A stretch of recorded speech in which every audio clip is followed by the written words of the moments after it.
Business Brain. Do that again. Business Brain, episode 613 for Casual Friday, January 10th, Quitter's Day, which is meant to inspire us not to quit. Yes, 2025.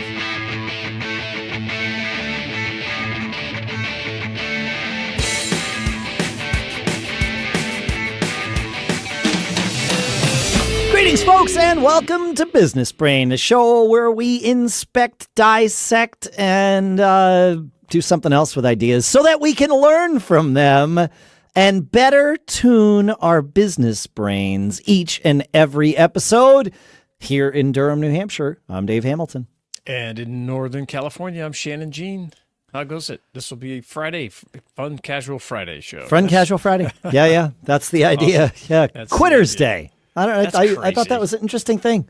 Well, it's not as crazy as Snuggle a Chicken Day. Yeah, that was odd too. Yeah, it's the second Friday in January each year. Okay. And it is the tradition of setting New Year's resolutions began some 4,000 years ago with the Babylonians. And that's kind of where this came from because, let's see, the history of Quitter's Day. Oh, it was conducted by Strava, the social network for athletes.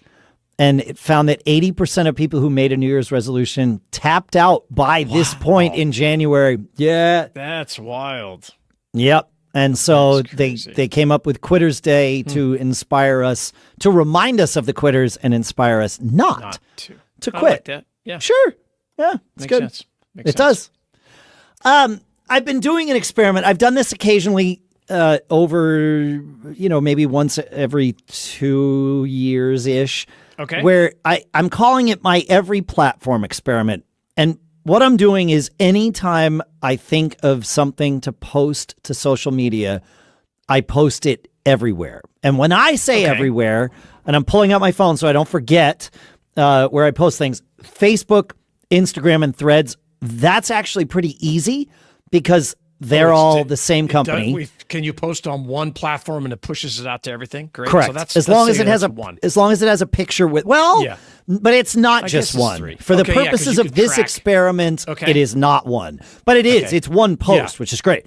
And then I post to X, and I post to Bluesky, and I post to Mastodon. So there's 5.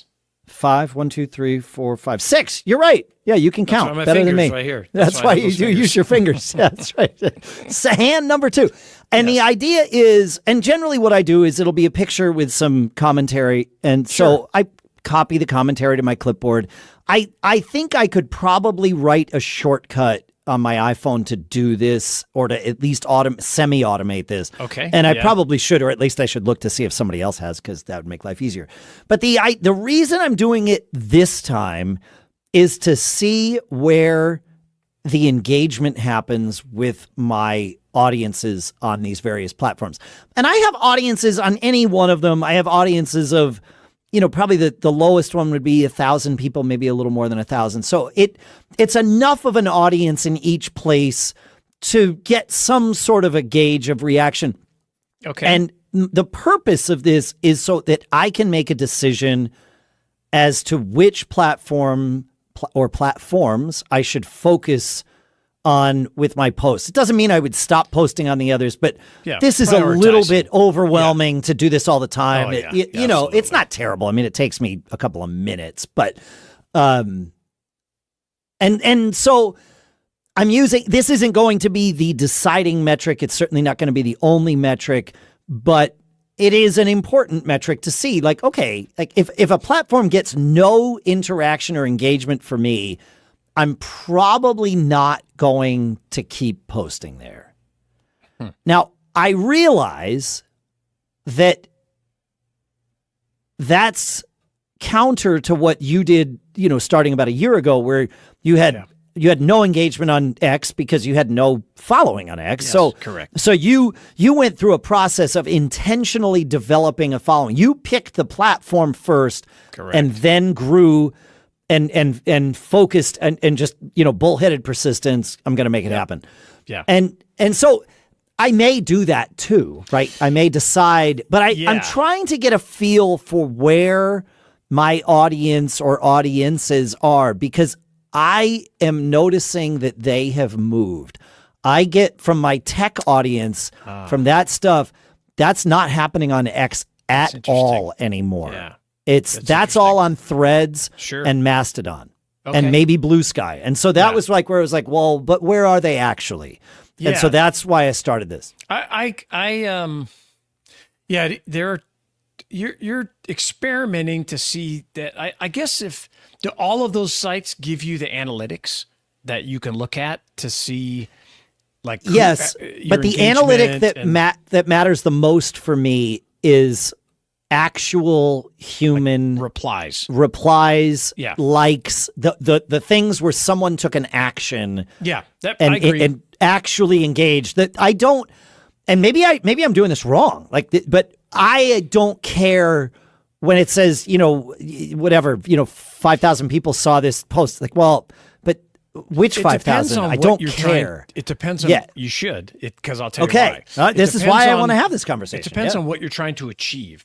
And the way if you have 1,000 followers and your post got viewed 800 times, that really, means that only your followers saw that and not even all of them. Right. So if you're trying to grow beyond and attract new people to your feed, you have to get beyond the 1,000. Okay. Yeah. Okay. So the views, that's the reason the views are important, to understand of there's a mix, like that we call them, there's 80% value posting, 20% other stuff, fun things, interesting things, that kind of stuff. And what I have found is that sometimes the 20% drives a tremendous amount of traffic. I had 1.9 million views on a discussion about Wagyu beef tenderloin a couple weeks ago. Right. Does that add the type of follower that I want? No, but it lifts every other post I have up. So views do count that way. But you're right that the engagement is everything. The replies, the comments, all that kind of stuff. And I like the idea of spreading it out and seeing, which works better. I think you're on the right track. Okay, so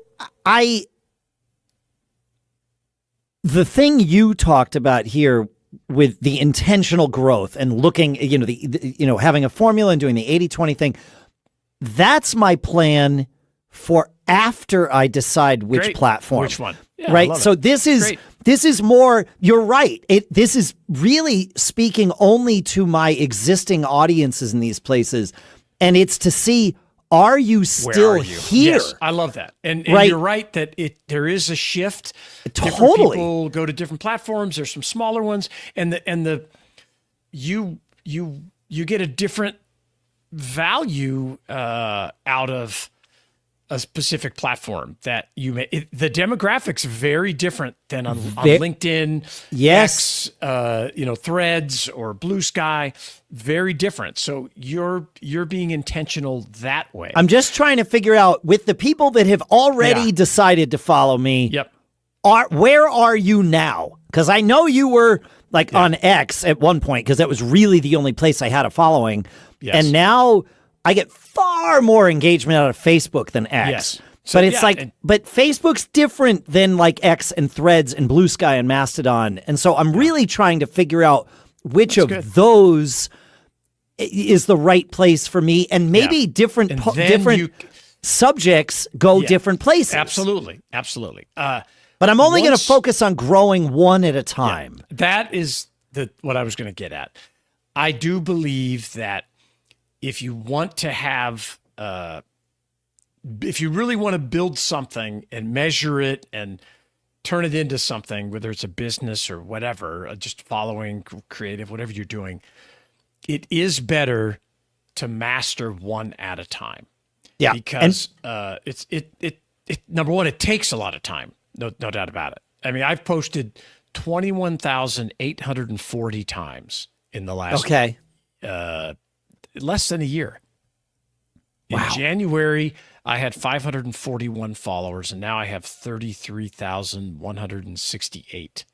Okay. Yep. So, but I found an audience on X, right? People wanted to talk about the stuff I was interested in talking about. Right. Now, there's definitely, like, if you were in the crypto space, it's dead. It's actually lowers you in the algorithm if you're talking about crypto now, because it just got, you'll see people will write the word crypto, but they replace the Y with a number or something. So the algorithm just like doesn't say, see that kind of stuff. So, and I know I'm good friends with another creator that he had a crypto account with 100,000 followers that he just turned off because it stopped working, and he built a brand new account from 0 on up because he's like, well, that's not where the engagement is, which is similar to what you're doing. Is like, where are the people that want to interact with me? Yeah. So I'm running a litmus test, really, and then I'm going to focus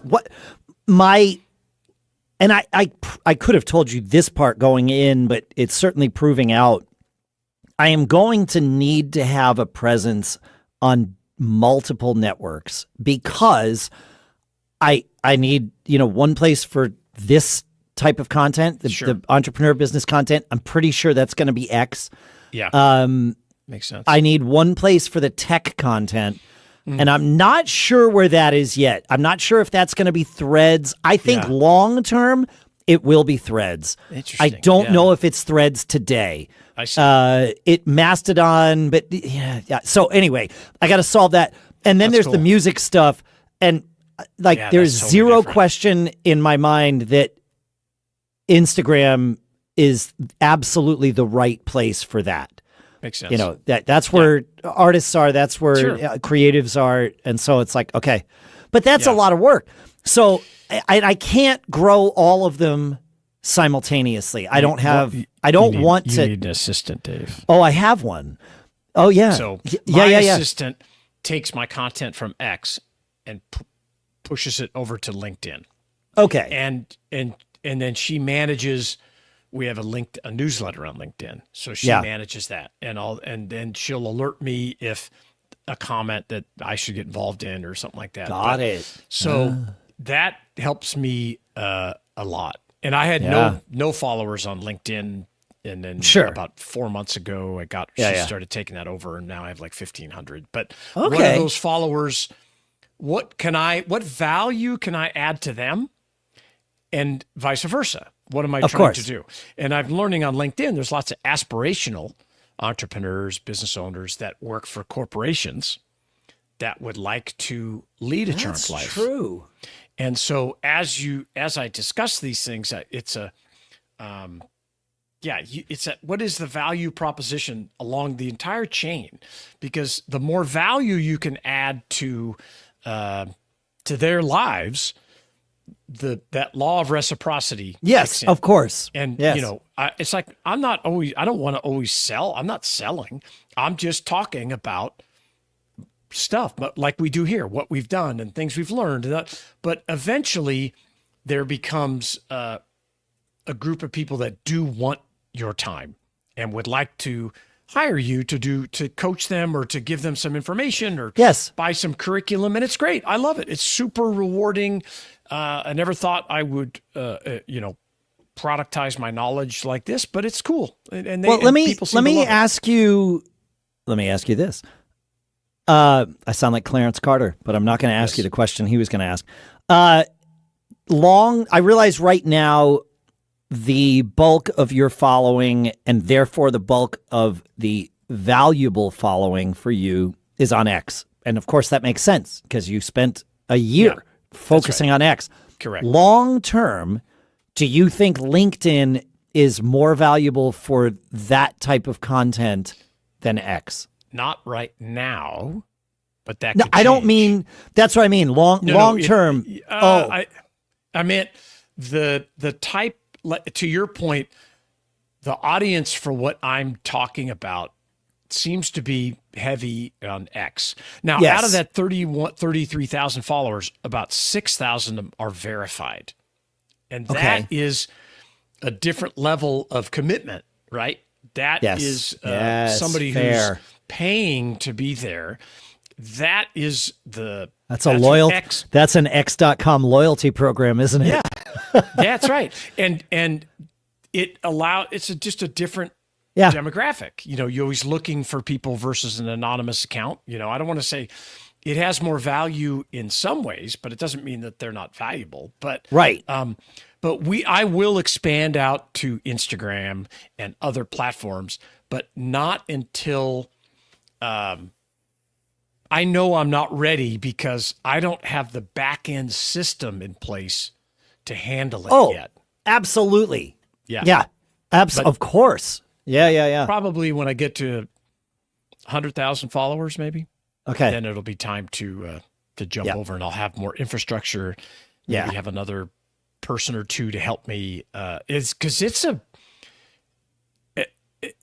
Once you get up, it's a lot of time. I mean, you can burn your whole day up here, and it's awesome meeting new people, connecting with. I mean, it's mind blowing, the connections that you will make on these platforms. And I never really understood the true value. And I credit you, Dave, for pushing me to get back involved in X. Yeah. You were like, because I was like, no, it's full of garbage and this. And you're like, no, you're using it wrong. And I tell people that now all the time too. It's like, wait, that's right. The algorithm is giving you what you're looking at. Right? It is giving you what you told it you wanted. Yes.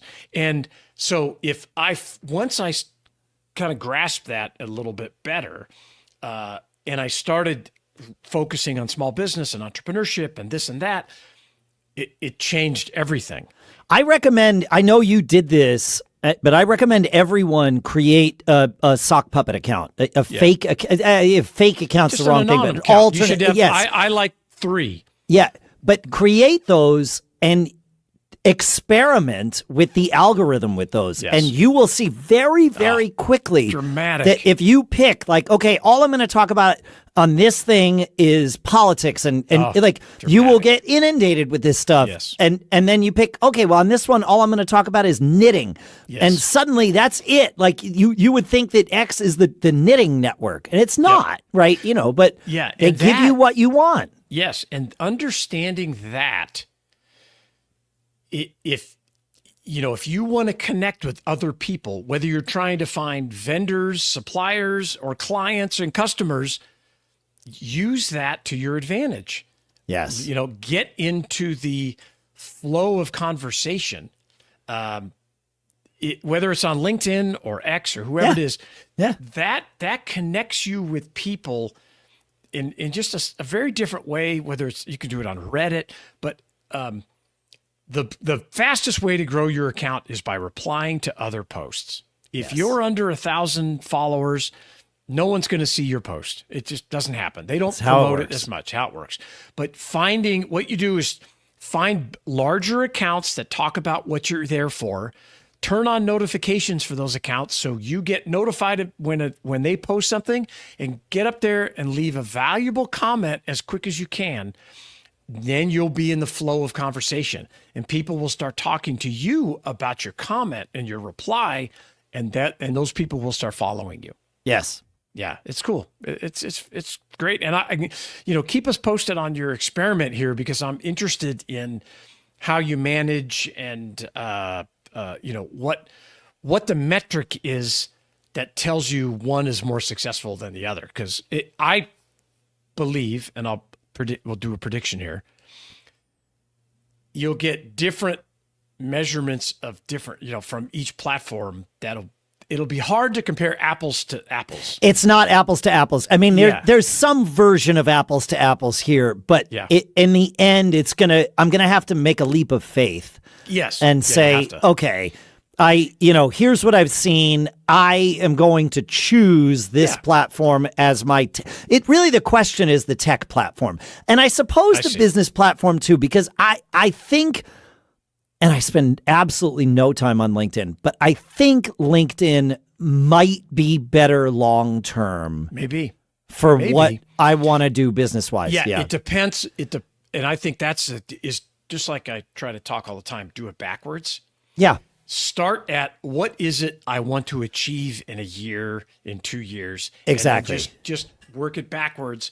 And I think that'll help it. And certainly there'll be some subjective, because the type of engagement may be better for you or may motivate you more on one platform versus another. Like, I don't like Facebook's motivation or Facebook's engagement 100% motivates me the most. That's awesome. Every time. That's great. Yep. And like on X, one of the things I dislike about it is it's easy to I know how to turn on engagement, but I don't like to be controversial all the time.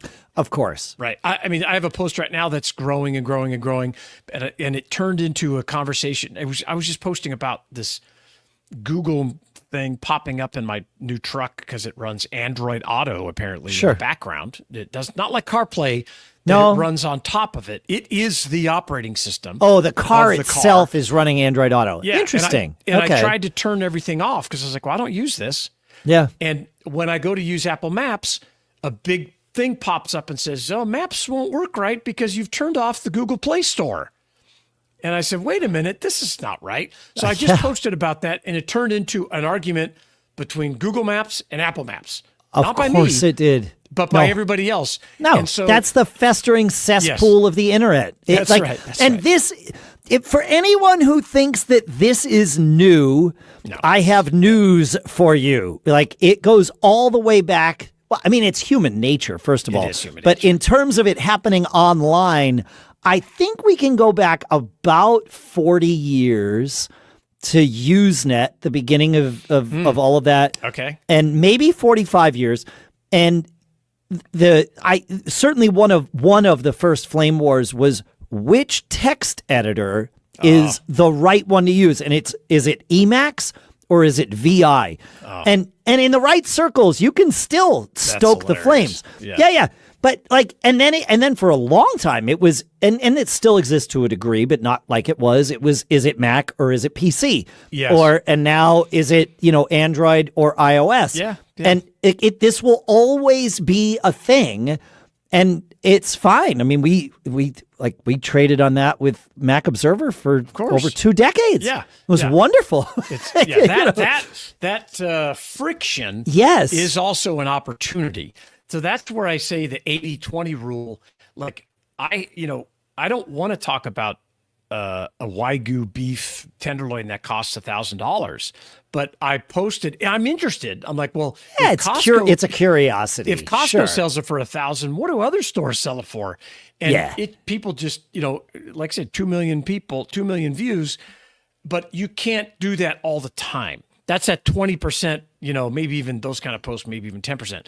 But you got to bring in all the value. The more value you add, the more you give of yourself on these platforms. Oh, the reciprocity faucet just turns on. It does. And I mean, that's sort of part and parcel of my career, has been just helping people and giving advice. So that part of it is natural for me. It's where is the value going to be best received? Yes. Or where is it current? Yeah, where is it currently best received? And then I'll use that to help me make the decision as to where I think it will in the future be best received. And I could be wrong. Awesome. Like, those might not be related. Well, I think it just always changes, and you need to be prepared for that change. Yes. Yeah. Yes, for awesome. sure. This was an interesting topic for Friday. We're not going to go. When you come back next week, because I have an interesting topic about emotion and desire, and how that is an important. Those two topics or pieces of human nature can be used to sell anything. Yes.